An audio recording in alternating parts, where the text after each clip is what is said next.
to delete a private server on Roblox. Let's get started. First, open the Roblox app on your device or go to www.roblox.com on your web browser.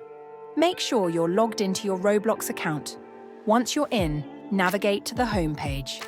Next, at the left corner, you will see List of Options. Heads towards the option Inventory. Under Inventory, you will find the option of Private Server. Click on it. Select My Private Servers. You'll see a list of all the private servers you have created or are currently subscribed to. Find the server you want to delete. To manage your private server, click on the gear icon, Settings, next to the server name. From the options, select Configure.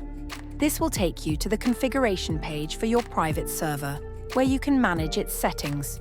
Scroll down to the bottom of the configuration page and look for the Cancel Payments or Disable Private Server option.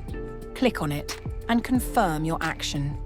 This will stop the subscription and effectively delete the private server, freeing up your space and resources. And that's it. You've just deleted your private server on Roblox. It's as simple as that. If you found this guide helpful, please like, share, and subscribe for more Roblox tips and tricks. Thanks for watching.